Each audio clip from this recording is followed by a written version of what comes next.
दोस्तों, भारत के पड़ोस में बैठा हुआ बांग्लादेश चीन के साथ मिलकर के भारत पर तमाम टिप्पणियां कर चुका है। फिर चाहे वो हमारी नॉर्थ ईस्ट सेवन सिस्टर्स को लैंडलॉक बताना हो या फिर चिकन नेक के पास चाइना को इनविटेशन देना हो, सारे काम भारत के अगेंस्ट जाकर के किए गए और अब भारत की तरफ से ऐसा जवाब मिला है बांग्लादेश को, जिसके बाद इन्हें मुंह छिपाने की भी जगह नहीं मिलेगी। और अब भारत में मांग तेज हुई है ग्रेटर त्रिपुरा की, यानी कि बांग्लादेश का चित्तागोंग वाला एरिया जो कि त्रिपुरा के साथ लैंड बॉर्डर शेयर करता है, लेकिन वहां से बे ऑफ बंगाल की दूरी सिर्फ 20 से 22 किलोमीटर की है और बाकी का बचा हुआ हिस्सा भारत के साथ मिलने के लिए बहुत ज्यादा उत्सुक है। अभी तक भारत के अंदर ऐसा कुछ भी नहीं देखा गया, लेकिन जो हिस्सा बांग्लादेश का है, बांग्लादेश में चल रही पॉलिटिकल अनस्टेबिलिटी के चलते वहां के लोकल लोग खुद इस चीज की डिमांड कर रहे हैं कि हमें भारत के साथ शामिल कर दिया जाए। और ये मांग अपने आप में बड़ी बन जाती है और ये बांग्लादेश का चिकन नेक कहा जाता है, जो कि ऑल्सो उतना ही बड़ा है जितना कि हमारा चिकन नेक। अब हुआ ये है कि बांग्लादेश की तरफ से भी और भारत की तरफ से भी, दोनों तरफ की जो लोकल कम्युनिटीज हैं, उन्होंने इस चीज की मांग रखनी शुरू कर दी है कि हमें ग्रेटर त्रिपुरा में मिला दिया जाए ताकि हम भी बड़ी अर्थव्यवस्था के साथ जुड़ करके एक ताकतवर देश बन जाएं। आइए समझते हैं क्या कुछ चल रहा है बांग्लादेश के अंदर और किस तरीके से भारत के एक स्टेटमेंट के बाद मोहम्मद यूनुस को सब कुछ समझ में आने वाला है। यदि आपको हमारा काम और रिसर्च पसंद आए तो वीडियो को लाइक जरूर कीजिएगा और वीडियो को शेयर एंड कमेंट जरूर कीजिएगा, क्योंकि बांग्लादेश पर यह वीडियो हर बहुत सारे बांग्लादेशी आकर के उलूल जुलूल बातें कमेंट्स में लिखेंगे, तो उनको जवाब देना आपकी जिम्मेदारी। तो बात यही कि त्रिपुरा के कुछ संगठन और नेताओं ने ग्रेटर त्रिपुरा लैंड की मांग को तेज कर दिया है, जिसे बांग्लादेश का चिकन नेक कहा जाता है और क्षेत्र के निकट चटगांव बंदरगाह पर कब्जा करने की भी बात चल रही है। ऑल्सो इस पर्टिकुलर रीजन के अंदर अनस्टेबिलिटी बहुत ज्यादा है, अरकन आर्मी की बात की जाए या फिर म्यांमार से आने वाले रोहिंग्यास। लेकिन अभी तक जो भारत साइलेंटली बैठा हुआ था वो डायरेक्टली इसमें बोलना शुरू कर चुका है, क्योंकि मोहम्मद यूनुस भी डायरेक्टली भारत पर टिप्पणियां दे रहे हैं। सबसे पहले चाइना के अंदर वो 4 दिन की यात्रा पर जाते हैं। चाइना को चिकन नेक के पास इंपॉर्टेंट डेवलपमेंट्स के प्रोजेक्ट सौंपाते हैं, चाइना से काफी अच्छा लोन के अप्रूवल लेकर के आते हैं और इसी के साथ तीस्ता वाटर डिस्प्यूट हो, इवन मोंगला पोर्ट जो कि ऑल्सो कुछ समय बाद भारत के कंट्रोल में आने वाला था, उसके ऑपरेशंस कंट्रोल भारत के हाथ में आ जाते, लेकिन वो चुपचाप चीन को थमा करके चले आए। ये सब कुछ भारत सहता रहा, लेकिन जब उन्होंने ये बात बोली कि जो भारत की 7 सिस्टर्स हैं, यानी कि नॉर्थ ईस्ट में हमारे 7 राज्य, वो लैंडलॉक है और बांग्लादेश इनका करता धरता बन करके इन सब की डेवलपमेंट कर सकता है, बस यहीं से बात बिगड़ जाती है। पूरे देश के अंदर आउटरीच देखने को मिलता है। नाउ ग्रेटर त्रिपुरा की मांग तक ये बात पहुंच चुकी है। देखिए, ग्रेटर त्रिपुरा लैंड एक प्रस्तावित क्षेत्र है जिसकी मांग त्रिपुरा के जो मूल निवासी समुदाय, विशेषकर टिप्रा मोथा पार्टी, जो कि त्रिपुरा में काफी बड़ी पॉलिटिकल मानी जाती है और अन्य जनजातीय संगठनों द्वारा इसे लीड किया जाता है। इस क्षेत्र में त्रिपुरा के साथ साथ असम, मिजोरम, बांग्लादेश के कुछ हिस्सों को मिलाकर के बनाया जाना प्रस्तावित रखा जा रहा है, जहां टिप्रा समुदाय की आबादी मौजूदा त्रिपुरा जनसंख्या 2021 की जनगणना के अनुसार 36.71 लाख है। इसमें से 31% लोग जनजातीय समुदाय से हैं और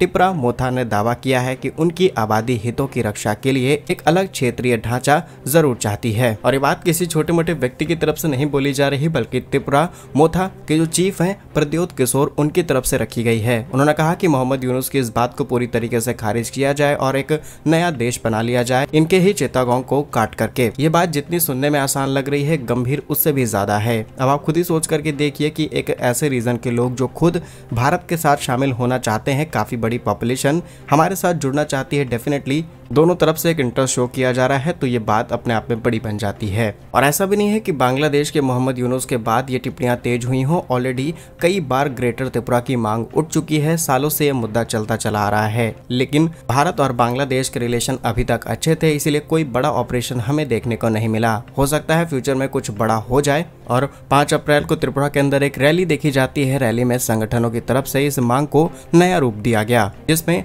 वहां पर शामिल नेताओं ने बांग्लादेश के सिलहट क्षेत्र और चटगांव पहाड़ी इलाकों को शामिल करने की बात कही, जो चिकन नेक है बांग्लादेश का, और ये बांग्लादेश के चिकन नेक को भी अफेक्ट कर सकता है। देखिए, बांग्लादेश का चिकन नेक या फिर सिलहट कॉरिडोर, जो कि सिर्फ 22 किलोमीटर चौड़ा है, जो कि भारत के पश्चिम बंगाल और बांग्लादेश के बीच स्थित है। यह भारत के जो पूर्वोत्तर राज्य हैं उनको मेन लैंड से जोड़ने का काम करता है और बांग्लादेश के लिए भी एक बहुत ही ज्यादा स्ट्रेटेजिक लोकेशन रखता है। साथ ही साथ इस क्षेत्र में करीब 50,000 लोग रहते हैं और यह भारत की कुल 70% माल ढुलाई का एक मार्ग बन जाता है। चटगांव बांग्लादेश का दूसरा सबसे बड़ा शहर है, प्रमुख बंदरगाह यहाँ पर स्थित है और एक योजना के तहत लक्ष्य है कि 2024 में चटगांव बंदरगाह से 3.2 मिलियन TEU कंटेनर्स हैंडल किए गए। बांग्लादेश के 90% समुद्री व्यापार का हिस्सा यहाँ से किया जाता है और त्रिपुरा के संगठन का दावा है कि चटगांव पर कब्जा करने से ग्रेटर त्रिपुरा लैंड का आर्थिक और रणनीतिक विकास हो जाएगा। अब आप खुद ही सोच करके देखिए कि एक ऐसा बंदरगाह जो कि चटगांव में है इतना ज्यादा इंपॉर्टेंट है, इतना ज्यादा स्ट्रेटेजिक है बांग्लादेश के लिए, तो डेफिनेटली अगर आप हम पर गलत नजर डालेंगे तो हम एक नजर आप पर भी घुमा सकते हैं। त्रिपुरा का क्षेत्रफल लगभग 10,486 स्क्वायर किलोमीटर के आसपास है, जो कि 70% जंगल और पहाड़ियों से घिरा हुआ है। बांग्लादेश त्रिपुरा की सीमा 856 किलोमीटर की है और 84% राज्य की सीमा लगती है, लेकिन जो बांग्लादेश का चिकन नेक है वो सिर्फ और सिर्फ 22 किलोमीटर का है और जिसे 60% भारत और 40% बांग्लादेश में है। चटगांव की आबादी 50 लाख के आसपास है। बांग्लादेश का सिर्फ 3% हिस्सा है। व्यापार 2024 में $15 अरब था, जिसे 30% चिकन नेक से होकर के गुजरता है। और इंटरनल डिटेल्स आपको बताएं तो बहुत ही ज्यादा खतरनाक लोकेशन है ये, बहुत ही ज्यादा स्ट्रेटेजिकली भारत ने यहाँ पर अपने कदम ऑलरेडी जमाए हुए हैं।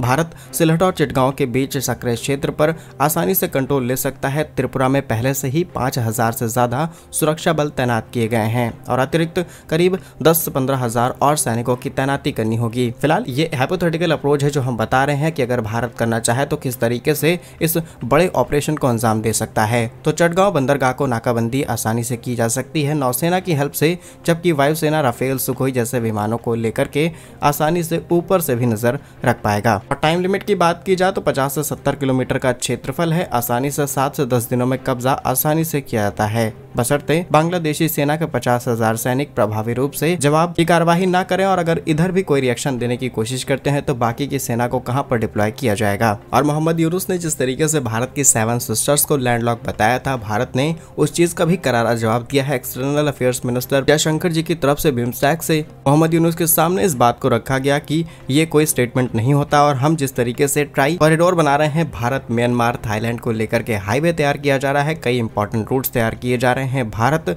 इस पूरे रीजन के लिए एक बड़ी इकोनॉमिक ग्रोथ करा सकता है। और रही बात लैंडलॉक कहने की, तो अगर भारत ने ग्रेटर त्रिपुरा बना लिया तो सब कुछ भारत के कंट्रोल में आ जाएगा और फिर 7 सिस्टर्स को लैंडलॉक ये कभी नहीं बोल पाएंगे। और भारत के पास 2 रूट के एक्सेस हो जाएंगे हमारे नॉर्थ ईस्ट को कनेक्ट करने के लिए, क्योंकि अभी तक हम सिर्फ चिकन नेक से होते हुए अपनी 7 सिस्टर्स को कनेक्ट करते हैं, लेकिन अब हमारे पास कोलकाता से एक और रूट मिल जाएगा जो कि बे ऑफ बंगाल से भारत को डायरेक्टली नॉर्थ ईस्ट से कनेक्ट करेगा। जाते जाते एक एडिशनल इन्फॉर्मेशन आपको दिए जाते हैं कि त्रिपुरा से सटे हुए बांग्लादेश के चित्तगांव के अंदर रहने वाली जो भी चकमा कम्युनिटी है वो काफी बड़े स्केल पर यहाँ पर रहते हैं, अपने छोटे मोटे बिजनेस चलाते हैं और बांग्लादेश में जैसे ही पॉलिटिकल अनस्टेबिलिटी आती है इन लोगों पर भी अत्याचार हुआ है। अब आप लोगों पर अत्याचार कर रहे हैं, डेफिनेटली वो खुद भारत के साथ जुड़ करके अपनी आर्थिक तरक्की देखना चाहेंगे, उन्हें रोजगार मिलेगा और भी तमाम तरीके के बेनिफिट्स डायरेक्टली इन लोगों को मिल सकते हैं। इसीलिए दोनों तरफ से इंटरेस्ट शो किया जा रहा है कि एक ग्रेटर त्रिपुरा बनाने की कोशिश की जाए। बाकी भारत सरकार यहाँ पर किसी तरीके से अभी फिलहाल इन्वॉल्व होती हुई दिखाई नहीं दे रही, लेकिन अगर लोकल लोग इसमें इन्वॉल्व हो जाते हैं तो हो सकता है कि बात और ज्यादा आगे बढ़ जाए। फिलहाल इन सब चीजों से मोहम्मद यूनुस को तो जवाब मिल चुका होगा। बाकी कमेंट्स में अपनी राय जरूर बताइएगा। भारत कैसे ही वीडियोस पाने के लिए वीडियो को लाइक, चैनल को सब्सक्राइब जरूर कीजिए। वंदे मातरम, भारत माता की जय।